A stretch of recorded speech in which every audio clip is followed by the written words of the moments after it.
حتى أهل البدع والأهواء، أهل البدع العقائدية وأهل البدع السياسية. أنا أقول بيننا وبينكم السلف، بيننا وبينكم الكتب، كان فيقول البدع بيننا وبينكم. Alifu hafidhahullahu ta'ala as-soal hal takhdumu aqaribak. Siapa yang mencoba menerjemah hal takhdumu aqaribak? Halif coba. Hal takhdumu aqaribak. Apa arti takhdumu?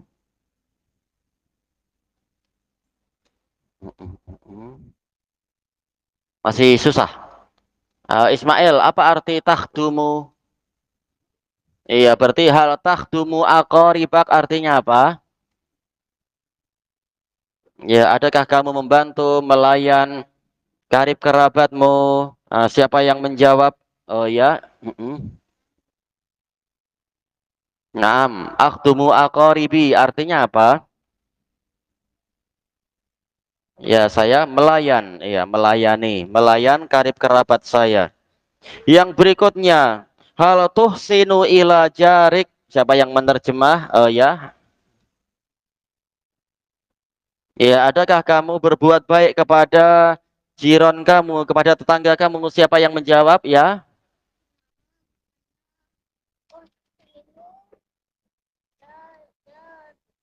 Ayo, apa artinya?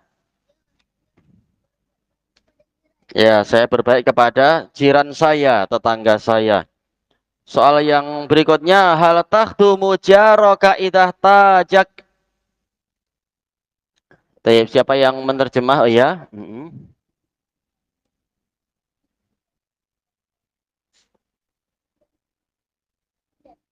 Ya, takhdumu yaitu apa? Melayani, membantu. Adakah kamu melayani tetanggamu jika dia memerlukanmu? Siapa yang menjawab? Ya.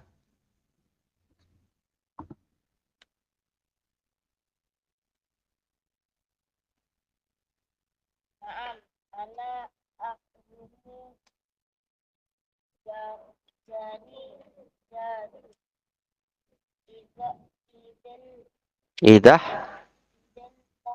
Idah. Idah tajani. Idah tajani. Sebenarnya yang lebih fasih apa? Idah taja ilayya. Tayyib. Artinya apa berarti? Itu pertanyaan, jawabannya.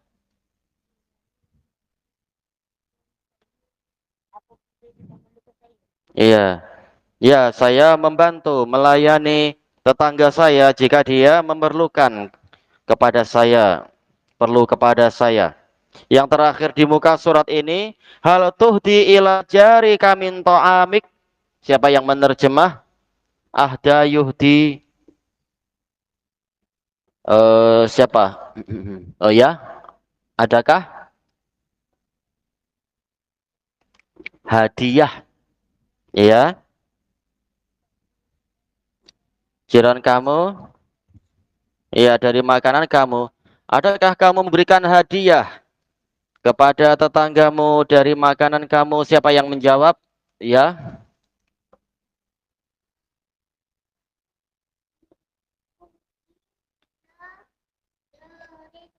Hmm.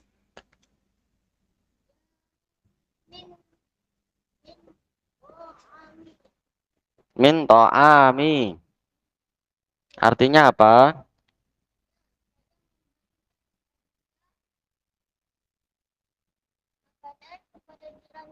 Ya, saya memberikan hadiah makanan dari makanan saya kepada jiran saya, tetangga saya.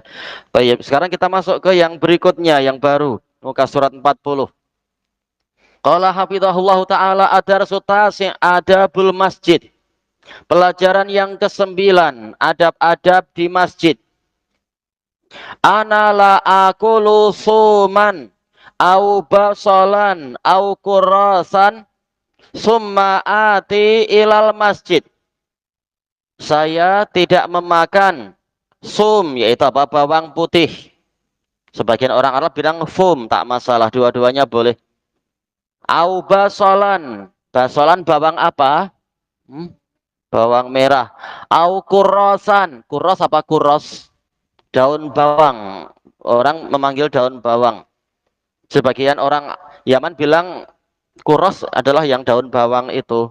Yang memang tetap ada baunya. Memang bau yang tidak sedap untuk orang yang di sekelilingnya. Summa'ati ilal masjid. Kemudian saya datang ke masjid. Yang dimaksudkan di sini adalah kita wajib memelihara masjid dari aroma-aroma yang busuk, aroma yang akan mengganggu orang lain, mengganggu sesama kaum muslimin. Makanya di dalam hadis yang sahih diriwayatkan oleh Bukhari Muslim, hadis Umar dan sejumlah sahabat yang lain, juga datang dari hadis Abi Hurairah. Rasulullah SAW mengatakan, man akala syai'an min hadhihi syajaratil khabisah fala yaqrabanna masajidana. Barang siapa memakan sedikit saja dari pohon yang busuk ini, yaitu apa? Bawang merah, bawang putih atau yang seperti itu, maka jangan sekali-kali dia mendekati masjid-masjid kami. Agar apa? Tidak mengganggu saudaranya. Tayyib. Demikian pula dijelaskan oleh para ulama, masuk ke dalamnya adalah rokok. Barang siapa dia merokok dan baunya itu masih melekat di mulut dia dan semacamnya, maka dilarang dia mendekat ke masjid. Berarti bagaimana? Oh, sedaplah, tak perlu ke masjid. Ya tidak, dia berdosa kalau menyengaja untuk tidak ke masjid dengan memakai cara-cara seperti ini. Tetapi berarti apa? Ketika mendekati masa-masa sholat, jangan memakan makanan-makanan yang berbau busuk atau merokok atau yang semacam itu. Kalau yang ini yang sebenarnya masih halal saja, tidak boleh kalau mendekati masa-masa sholat, apalagi yang haram yaitu rokok. Lebih layak lagi untuk apa? Lebih dikeraskan lagi permasalahannya. Baik. Di dalam sebagian riwayat para sahabat, yaitu di riwayat Muslim, para sahabat mengatakan qad hurrimat, berarti ini telah diharamkan. Maka Rasulullah berkhutbah, ya ayyuhan nas inni la uharrimu ma ahallallah. Wahai umat manusia, sesungguhnya saya tidak mengharamkan apa yang dihalalkan oleh Allah. Kemudian menyebutkan bahwasanya dia memiliki apa? Raihatan karihah, memiliki bau yang busuk, dan ini akan mengganggu kekhusyuan. Kita tahu kekhusyuan itu wajib. Maka perkara-perkara yang menghalangi kewajiban ini wajib untuk dijauhkan, wajib untuk ditinggalkan ketika mendekati masa-masa pelaksanaan kewajiban tadi. Berarti dari sini dijelaskan oleh Syekhul Islam Ibnu Taimiyah dalam kitab Al-Ikhtiyarat, wajibnya untuk memelihara masjid dari bau-bau busuk dan disunahkan untuk mewangikan masjid dengan beberapa hadis yang lain. Rasulullah SAW menghilangkan apa itu namanya? Menghilangkan ludah yang menempel di dinding masjid. Kemudian beliau menggosok-gosoknya dan menggantinya dengan minyak wangi. Menunjukkan disunahkan untuk mewangikan masjid pakai minyak wangi yang tidak mengganggu, karena mungkin ada sebagian orang yang terganggu dengan beberapa jenis minyak wangi atau bukhur yang mungkin terlalu kuat. Tinggal dicari bau-bau yang insya Allah secara umum kaum muslimin menerima bau yang seperti itu, bau-bau yang baik. Ya.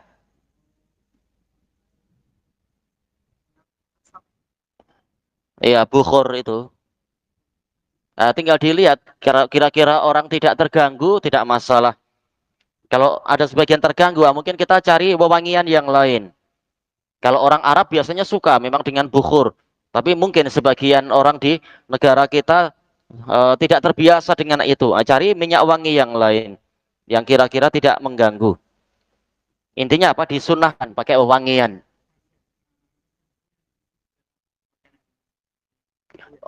Kira-kira secara umum gimana orang di sini? Apakah akan terganggu kalau temannya itu bau durian, habis makan durian? Tinggal dilihat. Kalau jenis anak tak terganggu, tapi tak tahu yang lain-lain kira-kira. Terganggu dalam artian baunya busuk, saya akan muntah misalkan. Kalau memang secara umum jamaah terganggu berarti kita hindari. Nah, habis sholat baru apalah kenduri durian atau apa. Tapi kalau secara umum tidak mengganggu, orang tidak terganggu tidak masalah. Eh, tidak terganggu. Tinggal dilihat ke rata-rata jamaah yang di sini macam mana di masing-masing masjid.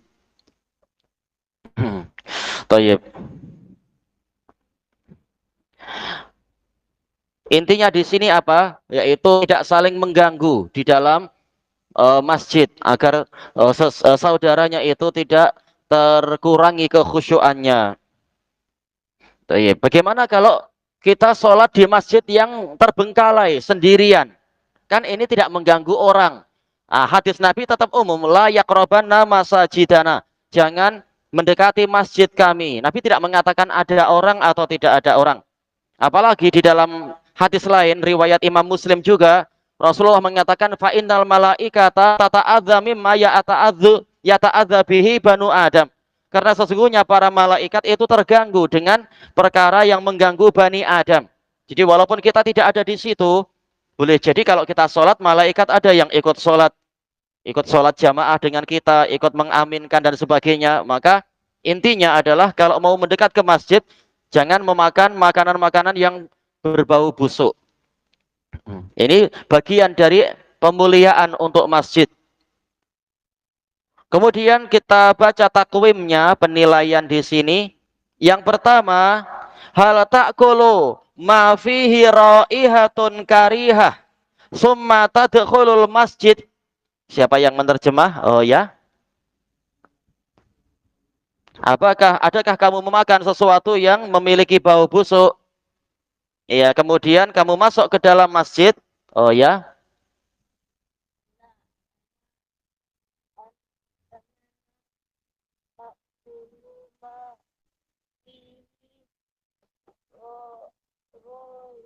Roi. Huruf apa itu?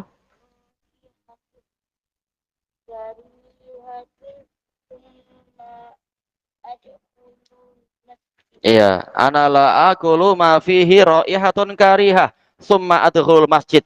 Artinya apa berarti?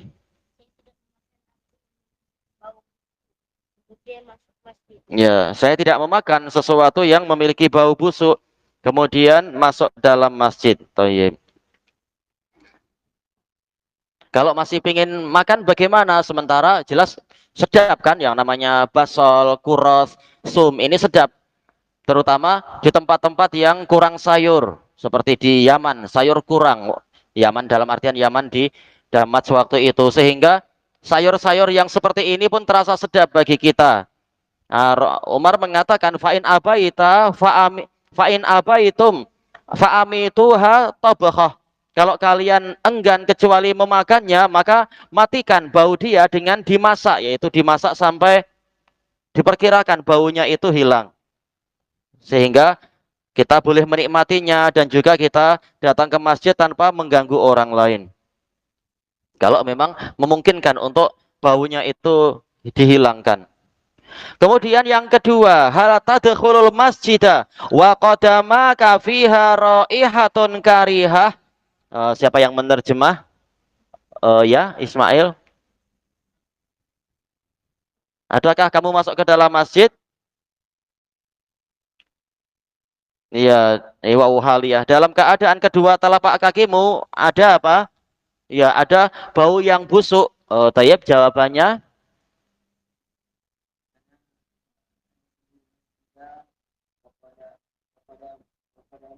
Wa qadamai fi hima, betul. Raihatun karihah artinya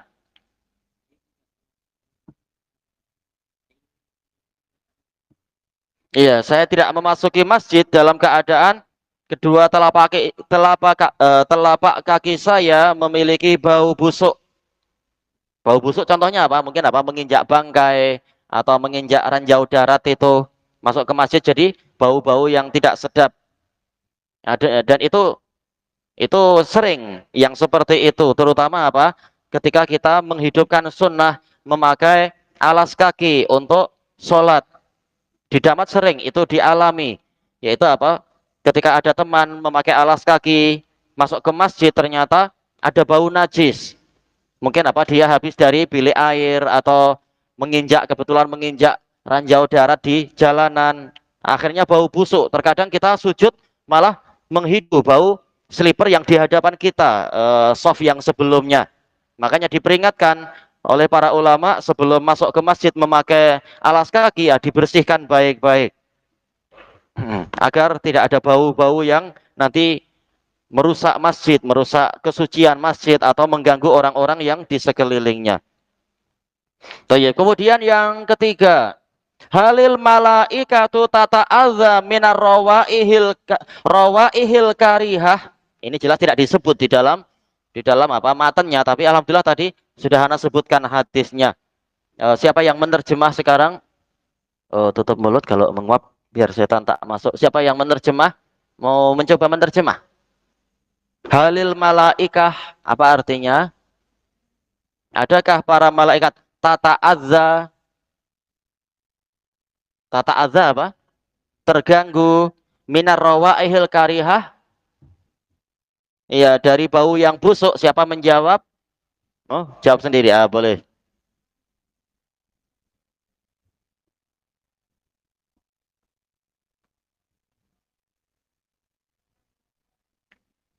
Iya, iya, para malaikat terganggu disebabkan ini minyamin sababiyah, disebabkan oleh bau-bau yang busuk. Ini salah satu dalil, yaitu dalil yang Anda sebutkan tadi, menunjukkan salahnya pendapat sebagian ahli filsafat mengatakan malaikat itu sekedar kekuatan kebaikan di dalam jiwa manusia. Yang betul ini malaikat adalah makhluk yang berdiri sendiri. Seperti hanya manusia, jin, hewan, yaitu makhluk yang berdiri sendiri, memiliki akal. Kalau malaikat ya, kalau hewan tidak, memiliki perasaan, memiliki kebencian, memiliki rasa cinta, terganggu dengan bau-bau yang busuk dan semacam itu. Betul-betul mereka adalah makhluk yang ada hakiki dan berdiri sendiri, walaupun kita tidak mampu melihat mereka. Ilahuna wallahu a'lam.